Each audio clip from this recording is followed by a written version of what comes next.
یہ خوشیاں منانے والا اور فخر کرنے والا ہے۔ ہاں جنہوں نے صبر کیا اور نیک عمل کیے یہی ہیں جن کے لیے بخشش کا بڑا بدلہ ہے۔ شاید تم کچھ چیز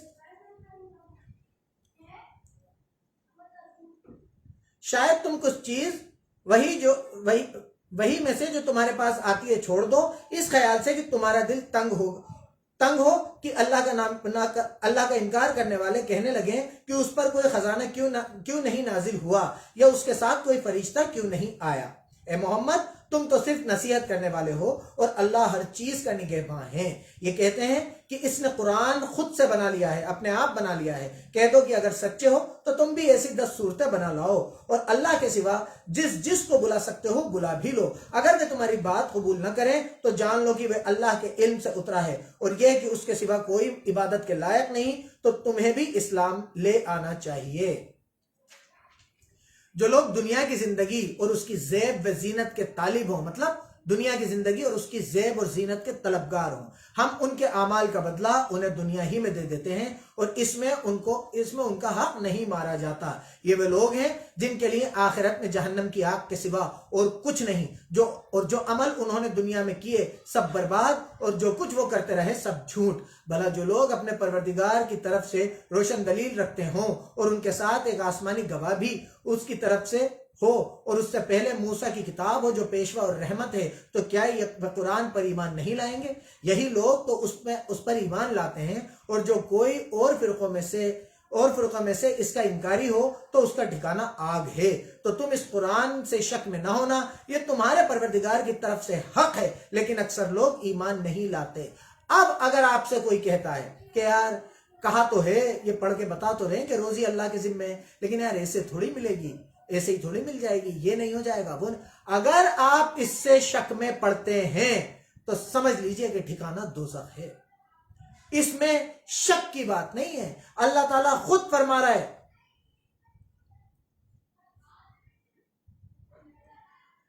کہ تم اس قرآن سے شک میں نہ ہونا، یہ تمہارے پروردگار کی طرف سے حق ہے، لیکن اکثر لوگ ایمان نہیں رکھتے مطلب اس پہ یقین نہیں رکھتے۔ منہ سے منع کرنے کی بات نہیں ہے، آپ کے ایکشنز، آپ کے فعل، آپ کے اعمال بتا دیتے ہیں کہ آپ کو کتنا یقین ہے۔ اگر آپ اللہ کی بات قرآن میں پڑھ کے بے فکر ہو جاتے ہیں، سب سے ڈرنا چھوڑ دیتے ہیں، تو یہ آپ کے ایکشنز بتا رہے ہیں کہ آپ اس پہ ایمان رکھتے ہیں۔ اور اگر اس کے باوجود بھی آپ کو کسی کا ڈر ہے تو پھر سمجھ لیجئے کہ آپ کا دل ایمان نہیں لایا ہے اس کتاب پہ۔ اور اس سے بڑھ کر ظالم کون ہوگا جو اللہ پر جھوٹ گڑے؟ ایسے لوگ اللہ کے سامنے پیش کیے جائیں گے اور گواہ کہیں گے کہ یہی لوگ ہیں جنہوں نے اپنے پروردگار پر جھوٹ بولا تھا۔ سن رکھو کہ ظالموں پر اللہ کی لعنت ہے، جو اللہ کے راستے سے روکتے ہیں اور اس میں ٹیڑھ چاہتے ہیں، اور وہ آخرت سے بھی انکار کرتے ہیں۔ یہ لوگ زمین میں کہیں بھاگ کر اللہ کو ہرا نہیں سکتے، اور نہ اللہ کے سوا کوئی ان کا حمایتی ہے۔ اے پیغمبر ان کو 2 گنا عذاب دیا جائے گا، کیونکہ یہ کفر کی زیادتی کی وجہ سے تمہاری بات نہیں سن سکتے تھے اور نہ تم کو دیکھ سکتے تھے۔ یہی ہیں جنہوں نے اپنے آپ کو گھاٹے میں ڈالا اور جو کچھ یہ گڑا کرتے تھے ان سے جاتا رہا۔ بلا شبہ یہ لوگ آخرت میں سب سے زیادہ نقصان پانے والے ہیں۔ جو لوگ ایمان لائے اور نیک عمل کیے اور اپنے پروردگار کے آگے عاجزی کی، یہی جنت والے ہیں، ہمیشہ اس میں رہیں گے۔ دونوں فرقوں یعنی اللہ کا انکار کرنے والے اور مومن کی مثال ایسی ہے جیسے ایک اندھا بہرا ہو اور ایک دیکھتا سنتا ہو۔ بھلا دونوں کا حال برابر ہو سکتا ہے؟ پھر تم سوچتے کیوں نہیں؟ اور ہم نے نوح کو ان کی قوم کی طرف بھیجا تو انہوں نے ان سے کہا کہ میں تم کو کھول کھول کر ڈر سنانے اور یہ پیغام پہنچانے آیا ہوں کہ اللہ کے سوا کسی کی عبادت نہ کرو۔ مجھے تمہارے بارے میں دردناک عذاب کا ڈر ہے۔ تو ان کی قوم کے سردار جو اللہ کا انکار کرنے والے تھے کہنے لگے کہ ہم تم کو اپنے ہی جیسا ایک آدمی دیکھتے ہیں، اور یہ بھی دیکھتے ہیں کہ تمہاری پیروی کرنے والے وہی لوگ ہیں جو ہم سے نچلے درجے کے ہیں، اور وہ بھی ظاہر رائے سے کہ نہ کہ غور و فکر سے، اور ہم تم میں اپنے اوپر کسی طرح کی فضیلت نہیں دیکھتے بلکہ تمہیں جھوٹا خیال کرتے ہیں۔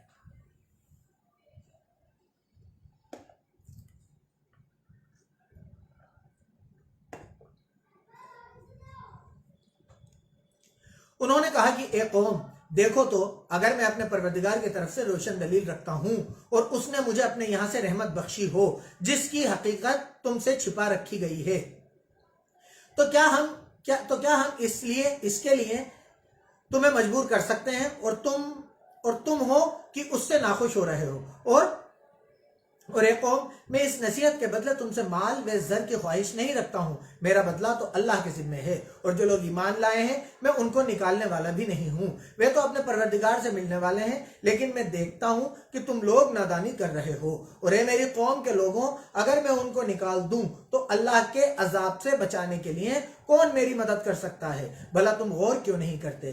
میں نہ تم سے یہ کہتا ہوں کہ میرے پاس اللہ کے خزانے ہیں، اور نہ یہ کہ میں غیب جانتا ہوں، اور نہ یہ کہتا ہوں کہ میں فرشتہ ہوں، اور نہ ان لوگوں کے بارے میں جن کو تم نیچی نظر سے دیکھتے ہو یہ کہتا ہوں کہ اللہ ان کو بھلائی یعنی اعمال کا نیک بدلہ نہیں دے گا جو ان کے دلوں میں ہے، اسے اللہ خوب جانتا ہے۔ اگر میں ایسا کہوں تو بے انصافوں میں ہوں۔ انہوں نے کہا کہ نوح، تم نے ہم سے جھگڑا تو کیا، اور جھگڑا بھی بہت بڑا کیا، لیکن اگر سچے ہو تو جس چیز سے ہمیں ڈراتے ہو وہ ہم پر نازل نہ کرو۔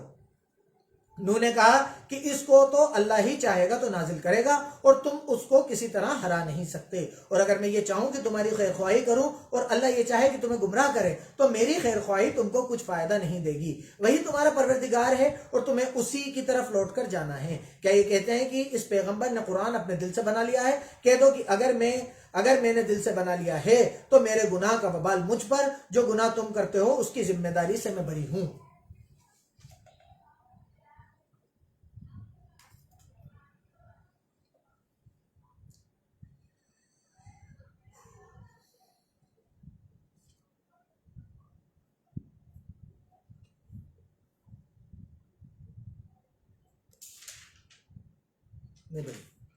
اور نوح کی طرف سے وحی کی گئی کہ تمہاری قوم میں جو لوگ ایمان لا چکے ان کے سوا اور کوئی ایمان نہیں لائے گا، تو جو کام یہ کر رہے ہیں ان کی وجہ سے غم نہ کھاؤ، اور ایک کشتی ہمارے حکم سے ہمارے سامنے بناؤ، اور جو لوگ ظالم ہیں ان کے بارے میں ہم سے کچھ نہ کہنا، کیونکہ وہ ضرور غرق کر دیے جائیں گے۔ تو نوح نے کشتی بنانی شروع کر دی۔ اب یہ واقعہ جو ہے یہ نوح علیہ السلام کا ہے کہ انہوں نے ایک کشتی بنائی تھی اور اس میں اپنی قوم کو لے کے نکل گئے تھے، تو یہ واقعہ نوح علیہ السلام کا چل رہا ہے۔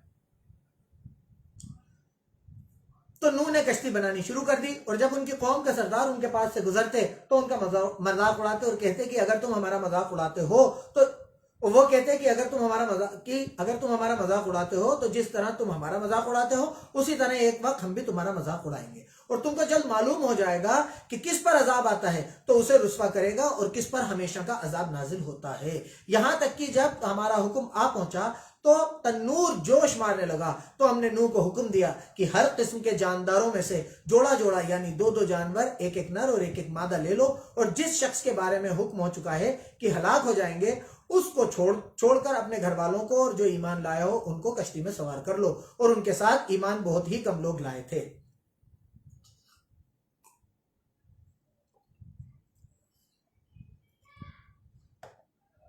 نوح نے کہا کہ اللہ کا نام لے کر کہ اس کے ہاتھ میں اس کا چلنا اور ٹھہرنا ہے، اس میں سوار ہو جاؤ، بے شک میرا پروردگار بخشنے والا مہربان ہے۔ اور وہ ان کو لے کر طوفان کی لہروں میں چلنے لگی۔ لہریں کیا تھیں؟ گویا پہاڑ تھے۔ اب دیکھیے یہ جو آج کل ہم سمجھتے ہیں، اللہ تعالیٰ نوح علیہ السلام کے واقعے میں بتا رہا ہے کہ لہریں کیا تھیں؟ جیسے پہاڑ تھے۔ تو جو سونامی ہم سنتے ہیں، جو ٹیکنیکل ٹرم ہمیں اب پتہ چلی ہے، اللہ نے اس کا ذکر 1400 سال پہلے اللہ کے نبی نوح علیہ السلام کا تو واقعہ، نوح علیہ السلام کا تو جو دور تھا وہ کئی ہزاروں سال پہلے کا ہوگا میرے خیال سے، لیکن 1400 سال پہلے سونامی کی جو بات ہے وہ قرآن میں لکھی ہوئی ہے 1400 سال پہلے، کہ لہریں کیا تھی؟ جیسے پہاڑ تھے۔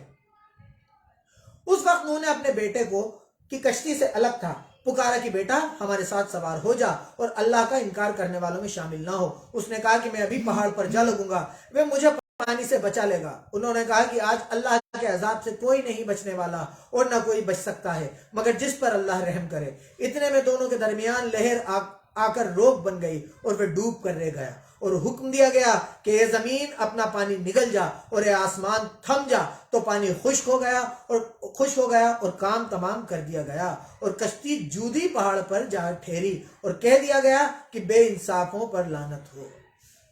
اب سوچئے ہمیں کس چیز نے دھوکے میں ڈال رکھا ہے۔ اللہ تعالیٰ نوح علیہ السلام کا واقعہ بیان کر رہا ہے کہ نوح علیہ السلام اپنے بیٹے سے کہہ رہے ہیں، اپنی سگی اولاد سے۔ ایک باپ کے لیے ایک بیٹا کیا ہوتا ہے؟ اس کو امیجن کیجئے، اس کو محسوس کیجئے۔ نوح علیہ السلام اپنی اولاد سے کہہ رہے ہیں کہ بیٹا آ جا، اللہ کے حکموں کا انکار کرنے والا مت بن۔ تو کیا اللہ نے، کیونکہ وہ نوح علیہ السلام کا بیٹا تھا، اسے چھوڑ دیا؟ اللہ تعالیٰ آگے ہی فرما رہا ہے کہ پھر ایک لہر آ کر ان دونوں کے بیچ میں دیوار بن گئی اور اللہ نے نوح علیہ السلام کی آنکھوں کے سامنے اسے ڈبو دیا، ایک باپ کے سامنے اس کی اولاد کو ڈبو دیا۔ اور نوح علیہ السلام نے یہ بھی نہیں کہا کہ اللہ اسے تو چھوڑ دے۔ سب سے ہماری زندگی کا صرف ایک مقصد ہے، جنت کمانا، اللہ کے حکم کی فرما برداری اور اللہ کے نبی کی اطاعت کرنا۔ اس کے علاوہ دنیا میں ہمارا کوئی بھی پرائمری آبجیکٹو نہیں ہونا چاہیے۔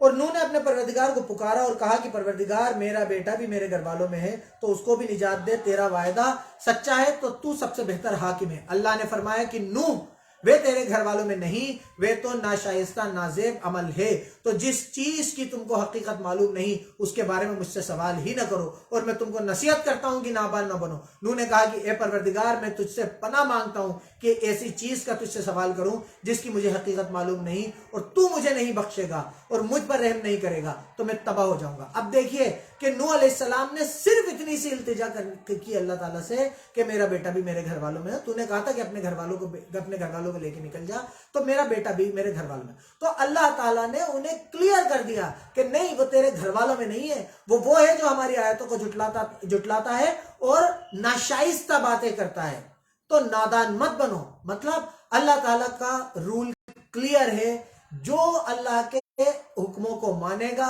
اس کے نبی کی پیروی کرے گا، اللہ کے نزدیک وہی ایمان والا ہے اور وہی بچایا جائے گا، اور جنت کا گھر اسی کے لیے ہے۔ عذاب آنے کے بعد نوح علیہ السلام نے جب نوح علیہ السلام نے التجا کر دی اللہ سے، تو اللہ تعالیٰ فرما رہا ہے کہ نادان مت بنو۔ تو نوح علیہ السلام کو سمجھ میں آ گیا اور فوراً انہوں نے کہا میں تجھ سے پناہ مانگتا ہوں کہ ایسی چیز کا تجھ سے سوال کروں جس کی مجھے حقیقت معلوم نہیں، اور اگر تو مجھے نہیں بخشے گا اور مجھ پر رحم نہیں کرے گا تو میں تباہ ہو جاؤں گا۔ حکم ہوا کہ نوح، ہماری طرف سے سلامتی اور برکتوں کے ساتھ جو تم پر اور تمہارے ساتھ کی جماعت پر نازل کی گئی ہے اتر آؤ، اور کچھ اور جماعتیں ہوں گی جن کو ہم دنیا کے فائدوں سے نوازیں گے، پھر ان کو ہماری طرف سے دردناک عذاب پہنچے گا۔ یہ حالات تمام غیب کی خبروں میں سے ہیں جو ہم تمہاری طرف بھیجتے ہیں، اور اس سے پہلے نہ تم ہی ان کو جانتے تھے اور نہ تمہاری قوم ہی ان کو جانتی تھی، تو صبر کرو اور انجام پرہیزگاروں کا ہی بھلا ہے۔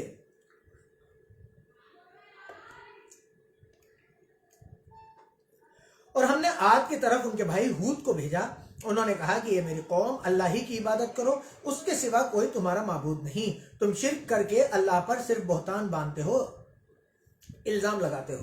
میری قوم میں اس واعظ و نصیحت کا تم سے کچھ بدلہ نہیں مانگتا، میرا بدلہ تو اس کے ذمہ ہے جس نے مجھے پیدا کیا، بھلا تم سمجھتے کیوں نہیں؟ اور اے قوم، اپنے پروردگار سے بخشش مانگو، پھر اس کے آگے توبہ کرو، وہ تم پر آسمان سے موسلا دھار بارش برسائے گا اور تمہاری طاقت پر طاقت بڑھائے گا، اور دیکھو گنہگار بن کر روگردانی نہ کرو۔ وہ بولے ہود، تم ہمارے پاس کوئی ظاہر دلیل نہیں لائے، اور ہم صرف تمہارے کہنے سے نہ اپنے معبودوں کو چھوڑنے والے ہیں اور نہ تم پر ایمان لانے والے ہیں۔ ہم تو یہ سمجھتے ہیں کہ ہمارے کسی معبود نے تمہیں آسے پہنچا کر دیوانہ کر دیا ہے۔ انہوں نے کہا کہ میں اللہ کو گواہ کرتا ہوں اور تم بھی گواہ رہو کہ جن کو تم اللہ کا شریک بناتے ہو ان سے میں بیزار ہوں، یعنی جن کی اللہ کے سوا عبادت کرتے ہو، تو تم سب مل کر میرے بارے میں جو تدبیر کرنی چاہو کر لو اور مجھے مہلت نہ دو۔ میں اللہ پر جو میرا اور تمہارا سب کا پروردگار ہے بھروسہ رکھتا ہوں، زمین پر جو چلنے پھرنے والا ہے وہ اس کو چوٹی سے پکڑے ہوئے، اور بے شک میرا پروردگار سیدھے راستے پر ہے۔ اگر تم روگردانی کرو گے تو جو پیغام میرے ہاتھ تمہاری طرف بھیجا گیا ہے میں نے تمہیں پہنچا دیا، اور میرا پروردگار تمہاری جگہ اور لوگوں کو لبسائے گا، اور تم اللہ کا کچھ بھی نقصان نہیں کر سکتے۔ میرا پروردگار تو ہر چیز پر نگہباں ہے۔ اور جب ہمارا حکم عذاب آ پہنچا تو ہم نے ہود کو اور جو لوگ ان کے ساتھ ایمان لائے تھے ان کو اپنی مہربانی سے بچا لیا، اور انہیں بھاری عذاب سے نجات دی۔ یہ وہی عاد ہیں جنہوں نے اللہ کی نشانیوں سے انکار کیا اور ان کے پیغمبروں کی نافرمانی کی، اور ہر متکبر